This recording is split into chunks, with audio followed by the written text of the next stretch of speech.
Welcome to sunny Portugal, where we're attending the launch of this, the new CX-60 plug-in hybrid electric vehicle. Mazda says this is the most important car it has launched in more than a decade. It's also the most powerful Mazda that's ever been built. And Mazda believes that it represents everything it's put into its own DNA over 100 years. So it's kind of a big deal then. This video will be split into chapters, so you can use the time codes to skip ahead to wherever you want to be. Now, my written review of this car, which will make you laugh, cry, and probably dance, is on the CarsGuide website. But if you're watching on YouTube, please hit like, subscribe, and hit the bell icon so you can keep up to date with our latest car videos. So this car represents an interesting example of the saying, if you can't beat them, join them. Because after years of making front drive passenger cars, Mazda is releasing this new car on a rear drive architecture. And under that giant long bonnet, there's room for straight six engines, both petrol and diesel. And if it sounds to you like they want to take on BMW and the Germans, well, it sounds very much like that to me too. The thing is, in terms of beating them, they're already smashing the Germans. They outsell the Germans about 6 to 1 in Australia, maybe 1,000,000 to 1. So they don't really need to beat them. What this means then is they're exploring new territories, moving on to new worlds, trying to find new markets to conquer and steal some sales off those premium brands by building a more premium rear drive car. It all sounds pretty bold and brave. Let's go and find out how they've fared. Mazda is saying the CX-60, which sits in the range between its CX-5 and CX-8, will arrive in our market later this year with a price tag of around $55,000. But it's likely that that entry-level car will be powered by the same naturally aspirated 2.5-litre four-cylinder found in its 3, 6 and CX-5 models. The car we're driving here is the brand's all-new PHEV, and you can bet it will be more expensive when it arrives a few months later. That $55,000 figure will buy you initially Mazda's new large car architecture, which is designed to offer better ride and handling and features rear-wheel drive, as well as a new interior and some very clever bells and whistles. Now, as you may have heard, Mazda likes to talk about its cars having jinba itai, which is a Japanese phrase meaning horse and rider as one. But of course, if you don't set your saddle up properly, then it's never going to work. And you may have noticed this in traffic, but a lot of people don't know how to set up their car. Fortunately, they've come up with this thing called a driver personalization system, which I think is a world first. And basically, you press these buttons here, you set yourself up as a new driver, and by entering your height, and then letting this camera here look at you, it decides for you what is the perfect driving position. Apparently it's a bit higher than I thought it was. And it adjusts everything, the mirrors, the steering wheel, the rake angle, the seat height, the seat back, and it also records 250 personalised digitizations of everything you like, from your air conditioning settings to your favourite radio station. It's clever, it's practical, and it's ingenious. I love it. Convincing people that you're a premium brand starts by looking the part, and Mazda claims this new CX-60 represents design quality levels that it has never achieved before. After designing a few cars over the past decade that had more lines than an Australian airport, the goal this time was to deliver motion and emotion with the fewest possible elements. The CX-60 is a big vehicle, but it manages to look sleek. The designers wanted to accentuate its rear drive layout, so they've moved the cabin back and given it that big nose with room for some big engines underneath. There's also a short front overhang and a long one at the rear, which is designed to give the car a sense of movement. Mazda calls the design concept for CX-60 Noble Toughness, as it combines the solid, tough stance of an SUV with smooth surfaces.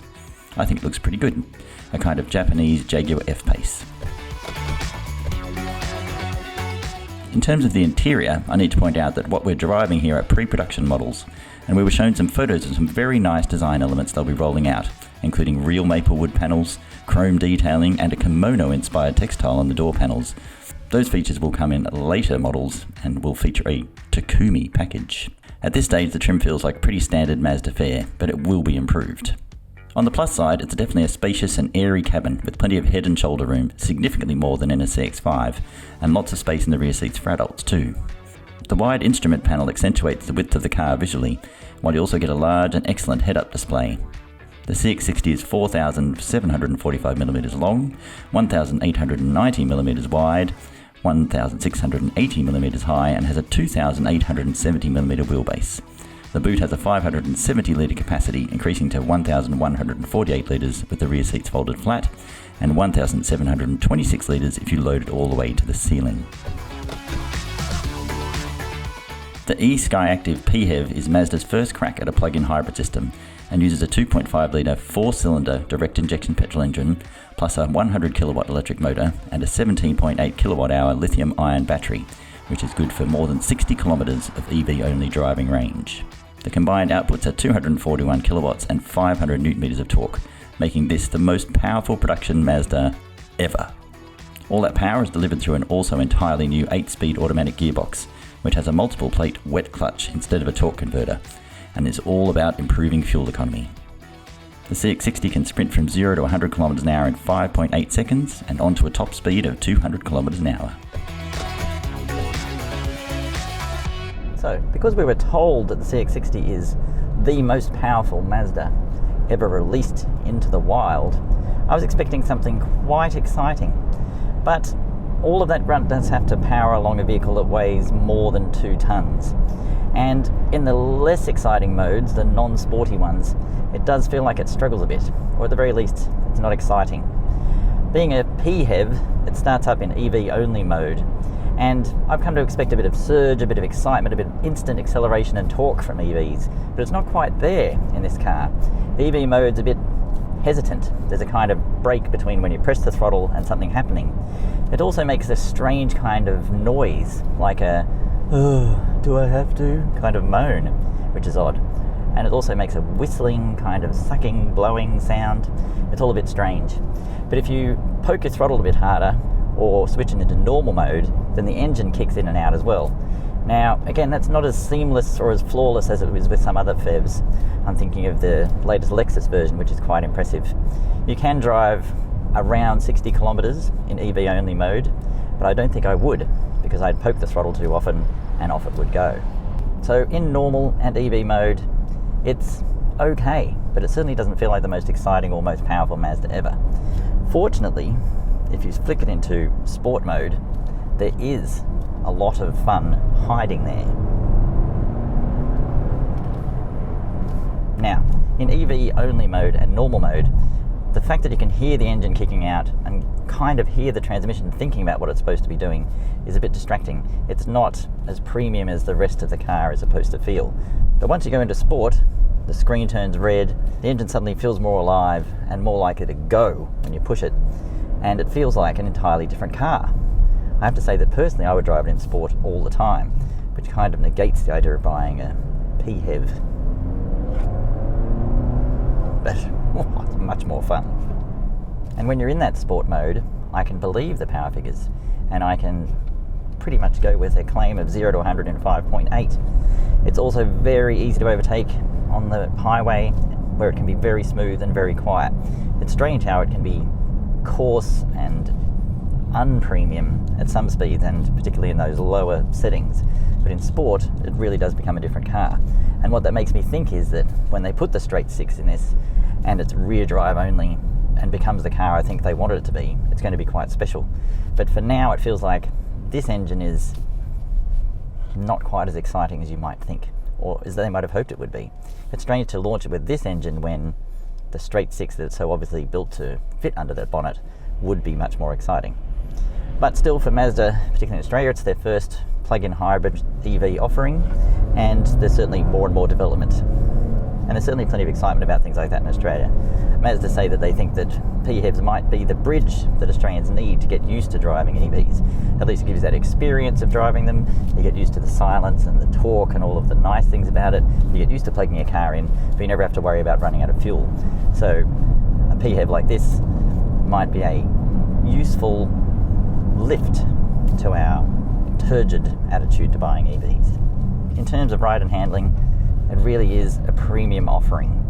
The way it sits flat around corners, using the same software designed for an MX-5, is particularly impressive. The steering is good, without being any threat to BMW's level of feel. And there's also a particularly pleasing lack of pitch and roll when you're braking hard. And when you go into the first corner for the first time at speed, and just feel it sit flat and do that kind of rear-wheel drive thing, it's fantastic. Now, while it might be built on a rear-wheel drive platform, because it's a plug-in hybrid version, this one is all-wheel drive, but it can send up to 100% of the torque to the rear wheels. And when you're having a good go in sports mode, it does feel a bit rear-driven. It actually is quite entertaining to drive. Overall then, I think the CX-60 PHEV feels like a car that's ready for more. It needs more power, more torque, more excitement, more instantaneous acceleration. But we know that's coming with the straight six engines. And personally, I can't wait to drive those versions. In terms of efficiency, the PHEV version of the CX-60 boldly claims a fuel economy figure of just 1.5 litres per 100 kilometres. Like all such hybrids, of course, the amount that you are driving in an EV-only mode is going to have a huge effect on that figure.